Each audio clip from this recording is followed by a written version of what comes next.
দেশের দক্ষিণ পূর্বাঞ্চলে আশ্রয় নেয়া রোহিঙ্গাদের জন্য মানবিক সহায়তা হ্রাস পাওয়ার গভীর উদ্বেগ প্রকাশ করেছেন জাতিসংঘ মহাসচিব অ্যান্তোনিও গুতেরেস রোহিঙ্গা শরণার্থীদের আশ্রয় দেওয়ার জন্য বাংলাদেশের প্রতি জাতিসংঘের অগাধ কৃতজ্ঞতা প্রকাশ করেন। তিনি বলেন, বাংলাদেশ রোহিঙ্গা জনগণের প্রতি অত্যন্ত উদার। রোহিঙ্গারা আমার জন্য একটি বিশেষ বিষয়। জাতিসংঘ মহাসচিব বলেন, পশ্চিম দেশগুলো এখন সামরিক ব্যয়ের জন্য বাজেট দ্বিগুণ করছে, অথচ বিশ্বজুড়ে মানবিক সহায়তা সংকুচিত হচ্ছে। আমি কখনোই এত বৈষম্যের শিকার কোনো জনগোষ্ঠী দেখিনি। আন্তর্জাতিক সম্প্রদায় রোহিঙ্গাদের ভুলে যাচ্ছে।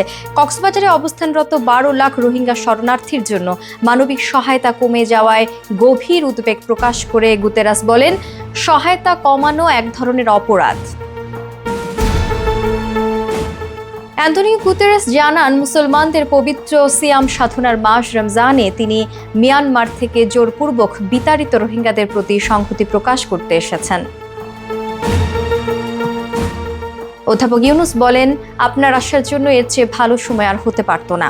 আপনার এই সফর শুধু রোহিঙ্গাদের জন্য নয়, বাংলাদেশের জন্য সময় উপযোগী। জাতিসংঘ মহাসচিব আশ্বাস দেন, রোহিঙ্গা সংকট সমাধানে সর্বোচ্চ প্রচেষ্টা চালাবেন এবং তাদের জন্য সহায়তা সংগ্রহে অগ্রাধিকার দেবেন।